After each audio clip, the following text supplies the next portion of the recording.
Good evening to everyone. This is Aruna. ఈరోజు నేను video చేయడానికి కారణం ఏంటంటే, నిన్న గ్రాడ్యుయేట్ ఎమ్మెల్సీ ఎలక్షన్స్ అనేవి ఏపీలో జరిగాయి కదండి, అందరికీ తెలిసే విషయం. అయితే నేను ఒక 2 విషయాలు చెప్పాలనుకుంటున్నానండి. ఒకటి సంతోషకరమైనది, ఒకటి బాధాకరమైన విషయం కూడా చెప్పాలనుకుంటున్నాను. సంతోషం ఏంటంటే అండి, మనం ఎమ్మెల్సీ ఓట్ అప్లై చేసేటప్పుడు ప్రజెంట్ ఆ టైంలో మనం ఎక్కడ నివసిస్తున్నామో ఆ అడ్రస్కి దగ్గరలో మనకి ఈ పోలింగ్ సెంటర్ అనేది వచ్చిందండి. అది చాలా సంతోషంగా ఉందండి. అలానే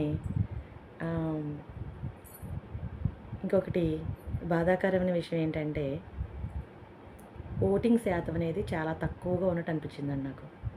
ఎందుకంటే మనకి చాలామంది గ్రాడ్యుయేట్స్ ఉన్నారండి, కానీ ఎందుకు ఏమయ్యారు గ్రాడ్యుయేట్స్ అందరూ ఎక్కడున్నారు, ఏమయ్యారు అనిపించిందండి నాకైతే చూడగానే. ఎందుకు ఓటుకి అంత దూరంగా ఉంటున్నారు, ఓటు పైన అంత అసలు చూపిస్తున్నారు ఏంటి అని నాకు చాలా బాధేసిందండి. కానీ ఒకటి ఏం చెప్పాలనుకుంటున్నానంటే, ప్రజాస్వామ్య దేశంలో మనకి రాజ్యాంగం కల్పించింది ఓటు హక్కు ప్రతి ఒక్కరికి కూడా. కాబట్టి ఓటును పొందడం ఎంత ఇంపార్టెంటో ఓటును వినియోగించుకోవడం కూడా అంతే ఇంపార్టెంట్. నిజానికి చెప్పాలంటే ఓటు వేసే సమయానికి నేను చాలా దూరంగా ఉన్నాను, చాలా దూర ప్రాంతంలో ఉన్నాను.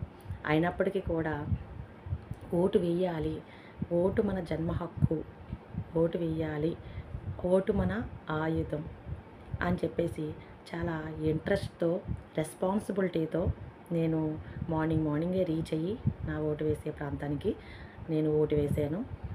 నా ఓటు హక్కును వినియోగించుకున్నాను. గ్రాడ్యుయేట్ ఎమ్మెల్సీ ఓటును నేను వినియోగించుకున్నానని చెప్పేసి సగౌరవంగా చెప్పుకుంటున్నాను. అలాగా ప్రతి ఒక్కరూ కూడా సగౌరవంగా చెప్పుకునే టైం ఇది. అలాంటప్పుడు వాళ్ళు అంతా కూడా ఎందుకు అలాగా దూరంగా ఉంటున్నారు అని నాకు ఒక చిన్న క్వశ్చన్. ప్లీజ్ దయచేసి ఓటు హక్కును వినియోగించుకోండి. అందరూ ఎవరూ మానొద్దు. ప్రభుత్వాన్ని, మనల్ని ఓటు వేయకపోతే ప్రశ్నించే రైట్ మనకి ఎక్కడిది అని నేను అడుగుతున్నాను. మనకి ఏదైనా సమస్యలు వచ్చినప్పుడు మనం గౌరవంగా తల ఎత్తుకుని మరి మనం వాళ్ళని క్వశ్చన్ చేస్తున్నాం. అలాంటప్పుడు ఓటు వేయనప్పుడు మనం క్వశ్చన్ చేసే రైట్ మనకు లేదు.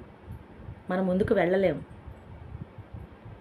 మన ప్రజా సమస్యల్ని తీర్చమని మన ముందుకి స్టెప్ వేయలేము. మనకు తెలుసు ఎందుకు వేయలేము. కాబట్టి అటువంటి పరిస్థితి మనకు వద్దు.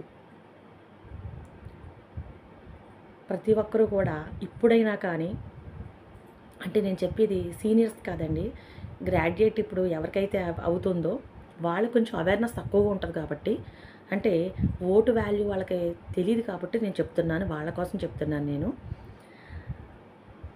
ఇప్పుడైనా యువత అందరూ కూడా ఓటు గురించి తెలుసుకోండి, ఓటు హక్కుని వినియోగించుకోండి. ఓటు అనేది మన చేతిలో ఆయుధం లాంటిది. కాబట్టి ప్రతి ఒక్కరూ కూడా మనకి సమస్యలు ఏవైనా వచ్చినప్పటికీ కూడా మీరు ఎదురెళ్ళి క్వశ్చన్ చేసే అధికారం మీకు ఉంది, అందరికీ ఉంది. అలాంటప్పుడు మనం ఎంతైనా కానీ ఓటును వినియోగించుకోవాలని చెప్పి నేను చెప్తున్నానండి.